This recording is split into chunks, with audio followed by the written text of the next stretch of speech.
ஒரு 2 years back வந்து I started searching for my grand father's roots. So அது தேடி ஆரம்பிச்சு தஞ்சாவூர்ல ஒரு சின்ன கிராமத்தை போய் கண்டுபிடிச்சு அங்கேருந்து தான் வந்தாரு.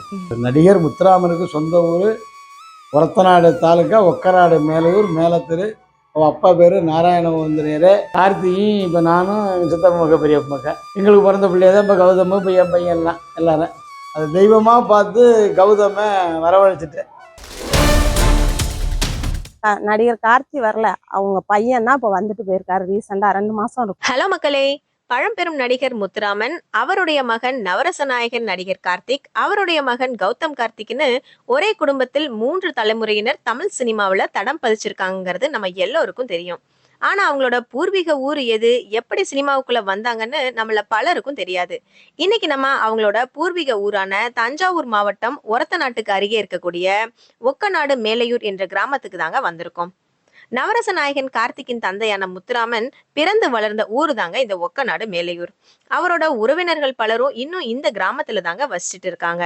இந்த ஊர்ல சாதாரண பெட்டிக்கடை வச்சிருந்த முத்துராமன் எப்படி நடிகர் ஆனாரு, சமீபத்துல நவரச நாயகன் கார்த்திக்கின் மகன் கௌதம் கார்த்திக் தன் சொந்த ஊரை தேடி வந்தது அப்படின்னு பல சுவாரஸ்யமான தகவல்களை நம்ம கிட்ட அவங்க பகிர்ந்துக்கிட்டாங்க. நடிகர் முத்துராமன் இந்த ஊர்ல பிறந்து வளர்ந்தவர். அவர் மகன் நடிகர் கார்த்திக் பிறந்தது ஊட்டியில. செப்டம்பர் 1960 பிறந்திருக்காரு. அவரோட உண்மையான பேரு முரளி கார்த்திகேயன். முத்துராமன் சுலோச்சனா தம்பதிக்கு 3வது மகனா பிறந்தவர் தாங்க நடிகர் கார்த்திக். இயக்குனர் பாரதி ராஜாவின் அலைகள் ஓய்வதில்லை என்ற படத்தின் மூலமா தமிழ் சினிமாவில அடியெடுத்து வச்ச கார்த்திக் முதல் படத்திலேயே மிகப்பெரிய வரவேற்பு கிடைச்சது. அடுத்தடுத்து அவர் நடிச்ச படங்கள் எல்லாம் செம ஹிட். தமிழ் சினிமாவின் நவரச நாயகன் ஆனாரு நடிகர் கார்த்திக். குறிப்பா அவரோட குறும்புத்தனமான பேச்சுக்கும் நடிப்புக்கும் அதிகமான பெண் ரசிகர்கள் இருந்தாங்க. இவருக்கு 2 மனைவிகள். ராகினி என்பவரை 1988 திருமணம் பண்ணிக்கிட்டாரு. அவங்களுக்கு பிறந்தவர் தாங்க கௌதம் கார்த்திக் மற்றும் கெயின். அடுத்ததா 1992 ரதி என்பவரை திருமணம் செஞ்சுக்கிட்டாரு. அவருக்கு திரன் என்ற மகன் இருக்காரு. மொத்தத்துல கார்த்திக்கு 3 மகன்கள் இருக்காங்க. அதுல கௌதம் கார்த்திக் மட்டும் தாங்க சினிமாவுல இருக்காரு. இப்ப நம்ம நவரச நாயகன் கார்த்திக்கோட சொந்த ஊருக்குள்ள வந்துட்டோங்க. இங்க உள்ள அவங்க உறவினர்கள் என்ன சொல்றாங்கன்னு பாக்குறதுக்கு முன்னாடி அவங்களோட பூர்வீக வீடு இருந்த இடத்த பாத்திரலாம். இதோ இந்த இடத்துல தாங்க முத்துராமன் அவரோட வீடு இருந்திருக்கு. அதாவது நடிகர் கார்த்திக் கௌதம் கார்த்திக்கோட பூர்வீக வீடு இங்க தாங்க இருந்திருக்கு. ஆனா இப்ப இந்த இடம் அவங்களோடது இல்லைங்க. இத வேற ஒருத்தவங்களுக்கு வித்துட்டாங்களாம். ஆனா நவரச நாயகன் கார்த்திக் இதுவரை ஒரு முறை கூட இந்த ஊருக்கு வந்ததே இல்லையாமாங்க. அப்பா வராத இந்த ஊருக்கு கௌதம் கார்த்திக் தேடி வந்ததுக்கான காரணம் என்னன்னு இங்க இருக்க அவங்க சொந்தக்காரங்க கிட்டயே கேட்டு தெரிஞ்சுக்கலாம் வாங்க. பேரியம் வெள்ளச்சாமி வந்திரியார். நடிகர் முத்துராமன் வந்து எங்கள் சித்தப்பா. எங்கள் அப்பா மூப்பு, அவர் தம்பி. முத்துராமனுக்கு ஒரு கடை ஒன்று வச்சு கொடுத்தாரு. அப்போவே பெட்டி கடை வச்சு கொடுத்துருந்தாரு இங்கே ஊர்லேயே அவர் வீட்லேயே. அந்த கடையில் வச்சுட்டு அவர் அந்த 10 கூட்டாளிகளுக்கு முட்டாயிட்டு அதெல்லாம் அள்ளி கொடுத்துட்டு அப்படியே கொஞ்சம் வெடுப்பாக இருப்பார். அப்போவே இருந்து அதோடு அவர் அத்தை பையன் வடூரில் இருந்தார் ஒருத்தர். அவர் லாரி டிரைவராக இருந்தார். அங்கே போய் அவரோட சேர்ந்து அந்த வடூரில் வந்து தஞ்சாவூரில் நாடகம் இது இருக்குல்ல கமிட்டி, அங்கே போய் அந்த சங்கத்தில் சேர்ந்து நாடக சங்கத்தில் அங்கேயே நடித்து அது மூலியமாக தான் அப்படி மெட்ராஸ் போய் ரொம்ப ஃபேமஸான நடிகராகி முத்துராமனுடைய நடிகர் இருந்தார். அதுக்கு பிற்பாடு அவர் மெட்ராஸ்லேயே இருந்து செட்டில் ஆகி அங்கேயே கல்யாணம் பண்ணிக்கிட்டார். அப்புறம் அதுக்கு பிற்பாடு எங்கள் ஊர் பெரிய கோயிலுக்கு கும்பாபிஷேகத்துக்கு வந்தார். வந்துட்டு கும்பாபிஷேகத்துக்கு வந்துட்டு இப்போ திரும்பி போனார்.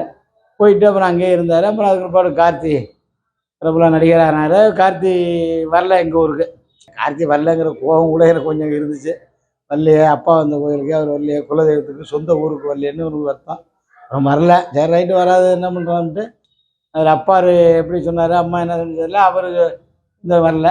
கார்த்தி பையன் கௌதம் தான் இப்போ எங்கள் அட்ரஸ் தேடி என்ன தேடி என் பேரை தேடி ஃபோன் நம்பரை வாங்கிட்டு அப்புறமா ஊருக்கு வந்து குலதெய்வத்தை பார்க்கணுப்பா, என்ன குலதெய்வத்தை அழைச்சிட்டு போய் காட்டி சாமி கும்பிட வைங்கன்னு சொல்லி வந்து சேர்ந்தார்.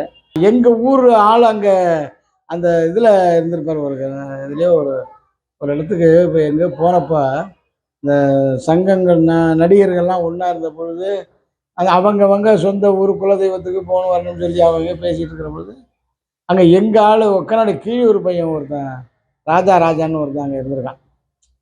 அவர் மூலியமாக தான் நமக்கு உங்களுக்கு ஊர் ஒக்கநாடு மேலே இருந்தாப்பா, எங்கள் ஊருக்கு பக்கம் தான்.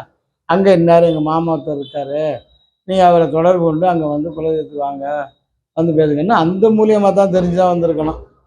அதுதான் வேற அவருக்கு கார்த்தி சொல்லி வந்தாரா அது சொல்லாமல் வந்தாரான்னா அன்னைய டயத்தில் அன்னைக்கு வந்தப்போ ஏகப்பட்ட கும்பல், நிறைய காரு ஆள் ஊர். ஏன்னா முத்துராமன் பேரன் வந்திருக்காருன்னொடனே ஊரே திரண்டுட்டு நிறைய. இவர் ரொம்ப பயந்தாக்கா, அப்பா பாதுகாப்பாக இருக்கணும்ப்பா பாதுகாப்பாக இருக்கணும், போலீஸ் எல்லாம் வச்சுக்கோமான்னு. அதில் மற்ற ஆளெல்லாம் சொன்னாங்க எதுவும் வேண்டியில்லப்பா நீ வாப்பான்னு. நான் கையை பிடிச்சிக்கிட்டு நல்லா சிறந்த வரவேற்பை கொடுத்து அப்புறம் அங்கேருந்து காரில் 5-6 கார் வந்துருந்தது. எல்லாருமா எங்கள் ஊர் பெரிய கோயிலுக்கு அழைச்சிட்டு போனோம்.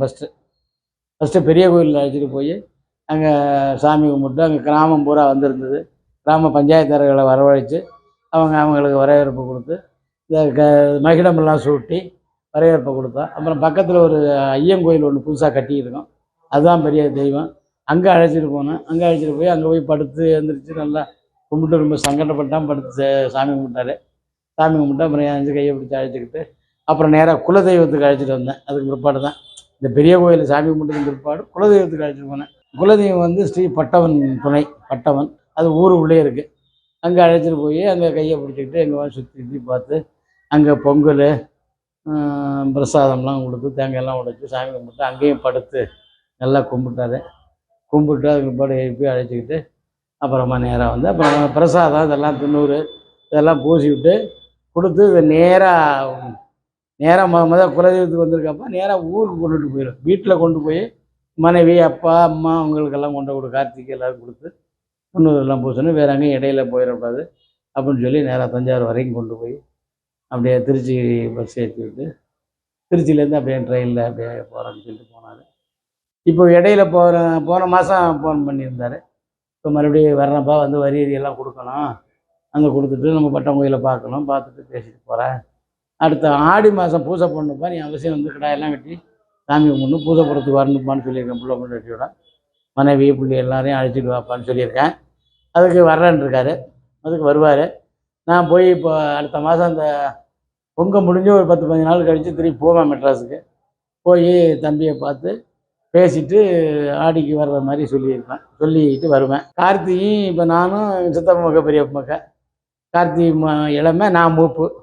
எங்களுக்கு பிறந்த பிள்ளைய தான் இப்போ கௌதம், இப்போ என் பையன் எல்லாரும். முத்துராமன் வந்து அந்த நடிகருக்கு வந்து ஒரு அத்தை ஒன்று இங்கே இருந்தது புலவன் காட்டில். அது சமீபத்தில் இறந்து போயிட்டு. முத்துராமன் வந்து கிட்டத்தட்ட இப்போ செத்து இறக்குற பொழுது நானும் எங்கள் அப்பாவும் மெட்ராஸில் இருக்கோம். அப்போ இறந்த உடனே நாங்கள் ட்ரெயினில் வரையில இறந்து விட்டாருன்னு சொல்கிறோம். அப்போ நேராக அவர் வீட்டுக்கு போகிறோம். அங்கேயே இருந்து 15 நாள் வரைக்கும் இருந்து எல்லாத்தையும் முடிச்சுட்டு தான் அப்புறம் எங்கள் அப்பா நாங்கள் ஊருக்கு வந்து சேர்ந்தோம். அவருக்கு சொந்தம்னு ஒருத்தரும் இப்போ இல்லை. இருந்தது ஒரே ஒரு தங்கச்சி, அது இறந்து போயிட்டு. அது பிள்ளைய வந்து கார்த்தி கொண்டு போய் வச்சுருந்தான் 2 பயலுல. அவன் ஒருத்தன் தண்ணி வர போய்த்தான் 2 பேருமே கல்யாணம் பண்ணி எல்லாம் இங்கே தான் இருக்காவோ. அத்தை வீடு இருக்கு. அந்த அத்தை மௌனுவா 2 பேரில் ஒருத்தன் இதாக போய்த்தான், ஒருத்தன் கல்யாணம் பண்ணி இறந்து போயிட்டான். பிறகு ஒரு தங்கச்சி, முத்துராமனுடைய தங்கச்சி பொண்ணை வந்து ஒரு மிலிட்ரிக்காரனுக்கு கட்டி கொடுத்து அவங்க குடும்பம் இருக்குது. அப்புறம் அவங்க எல்லாம் அப்படி போயிட்டாங்க. அப்படியே முடிஞ்சு போச்சு. அதோட அவங்க அங்கே இருக்காங்க. 3 தலைமுறையாக சிறந்த தமிழ்நாட்டினுடைய மிகப்பெரிய நடிகராகி எல்லாருமே நல்லா பேர் வாங்கி நல்லா இருக்காங்க. எங்கள் ஊருக்குன்னு வரணுங்கிற ஒரு அது தெய்வமாக பார்த்து கௌதமை வரவழைச்சிட்டு கௌதம் வந்துட்டார். அப்பார் வந்துட்டு போனார். தாத்தா வந்த கோயிலில் நம்மளும் போய் அங்கே இருந்து சாமி கும்பிட்டு வரணும், சாமி கும்பிடணும், சாமியை பார்க்கணும், இன்னும் வருஷம் அங்கே போகணும் அப்படின்னு சொல்லி ஒரு மனசோடு வந்து இறங்கி வந்து பார்த்துட்டு எல்லாரையும் சந்திச்சுட்டு அப்புறம் போயிருக்காரு. இந்த இடம் தான் வந்து மலையரார்கிட்ட வித்துட்டாங்க. அந்த அவங்களே வித்துட்டு போயிட்டாங்க. இது மலையரார் வாங்கியிருக்காரு. ஆனா வந்து அந்த இடம் வந்து ஓந்திரியம்டி இடம் தான், மலையராம்படி வாங்கியிருக்கோம். இங்கேயும் வந்துட்டு போட்டோலாம் போட்டிருக்காங்க. ரொம்ப நாள் கழிச்சு இப்போ வந்துட்டு போயிருக்கிறாங்க வாரன்னுட்டு. இப்போ கும்பாபிஷேகத்துக்கு வாரம் தெரியப்படுத்துன்னு சொல்லியிருக்கிறாங்க. ஒரு நல்லது கெட்டது கல்யாணம் காது குத்து அதுக்கெல்லாம் வந்தாங்கன்னா தேவலாம். இப்போ கோயிலுக்கு கும்பாபிஷேகம் பண்ணாங்க, சிவன் கோயிலுக்கு பண்ண போறாங்க, அதுக்கெல்லாம் வந்தாங்கன்னா நல்லா ஒரு சந்தோஷமா இருக்கும். ஊருக்கு ஒரு நடிகன் வர்றது நல்லது தானே. நிலம்லாம் இருந்தது, ஆனால் எல்லாத்தையும் வித்தாச்சுப்பா, எல்லாம் கொடுத்துட்டாங்க. அதான் அன்றைக்கி சொன்னேன். அந்த அன்றைக்கி அவர்கிட்ட தம்பிகிட்டே சொல்லிட்டு எல்லாத்தையும் கௌதம்கிட்டே சொன்னேன், இந்த இடம் உங்கள் இடம் பண்ணேன். அப்புறம் அந்த இடத்துல விட அந்த மலைக்கட்டில் தாத்தா வாழ்ந்து இருந்த இடத்துல போய் கீழே குந்தி அந்த மண்ணை தொட்டு கும்பிட்டார். கும்பிட்டு தாத்தா இருந்த இடத்த கும்பிட்டு இந்த இடத்துல நம்ம பண்ணார், இந்த இடத்துல அப்பா கடையெல்லாம் வச்சுருந்தவங்க தாத்தா இங்கே தான் இருந்தார், இதான் இடம் அப்படின்னு சொன்னார். அப்படின்னு சொல்லிட்டு போயிருக்காரு. மாற்று ஏற்பாடு பண்ணுவோம்ப்பா அப்படின்னு சொன்னார். என்ன பண்ணுறான்னு தெரியல. ஏன்னா இடம் வாங்குறதுக்கு வாய்ப்பு வாங்கி ஒரு வந்தால் வருஷம் நம்ம வரணும்னு சொல்லி ஒரு வேண்டுகோளை வச்சுட்டேன். நான் தான் பூசாரி, நான் தான் அடி சுண்டூர்லாம் பூசி டைம்லாம் கட்டி எல்லாம் பண்ணி விட்டேன். அதனால சரி வர்றப்பா அப்படின்னு சொல்லியிருக்காரு. வந்தால் அவங்க குடும்பம் வந்தால் அவங்க தங்குற மாதிரி ஒரு ஏற்பாடு பண்ணி கொடுக்கணும்னு என் மனசில் இருக்குது. அது செஞ்சும் கொடுத்துருவேன். அவருக்கு வருஷம் நான் வரவழைச்சிருவேன். வந்து தங்குறதுக்கு ஒரு இடமும் சரி பண்ணி தங்குறதுக்கு வசதி பண்ணியும் கொடுத்துருவேன். எங்கே போனாலும் அவர் இனிமேல் எங்கள் அப்பாவே இப்போ அவர் கார்த்திகை இருக்கையிலேயே கொண்டுட்டு வரலாம்னு சொல்லிட்டு போயிருக்காரு. குலதெய்வத்துக்கு சாமி கும்பிட்றதுக்கு அப்பாவே நான் அழைச்சிட்டு வந்துடுறப்பான்னா என்கிட்ட சொல்லிட்டு போயிருக்காரு. அப்போ நான் இப்போ பார்க்குறேன்ல, இப்போ போய் இருந்து நீ வந்துதான் ஆகணும்னு சொல்லி கார்த்திகை சொல்லி அவன் பிள்ளைய அழைச்சிக்கிட்டு பிள்ளைகள மனைவி எல்லாரையும் அழைச்சிட்டு ஒரு நடம் வந்துட்டு போயா வந்து குலதெய்வத்தை வந்து கும்பிட்டுப்பா. எத்தனையோ நடிகர்கள் அந்தந்த ஊர் குலதெய்வத்தை அந்தந்த ஊரில் நல்ல வீடெல்லாம் கட்டிக்கிட்டு நல்லமா இப்போ சிவாஜி கணேசன் நம்ம ஊர் தான் சமய முடிக்காடு. அவர் இப்போ இந்த இங்கே இருந்தார். சிவாஜி கணேசன் பண்ணன்னு தாங்கன்னு ஒன்று இருக்குது. இந்த ஆர்ச்சி வந்து இப்போ ஊருக்குள்ளே போயிட்டு வீரமணி ஆர்ச்சின்னு ஒன்று வந்து திரும்புதா, அதுக்கு பக்கத்தில் தான் அவர் சிவாஜி கணேசன் பண்ண ஒன்று. அப்புறம் இங்கே சூரக்கோட்டையில் அவருக்கு ஒரு பண்ண இருந்துச்சு. வருவார், வர வைப்பேன், அதே மாதிரி செஞ்சு கொடுத்துருவோம்.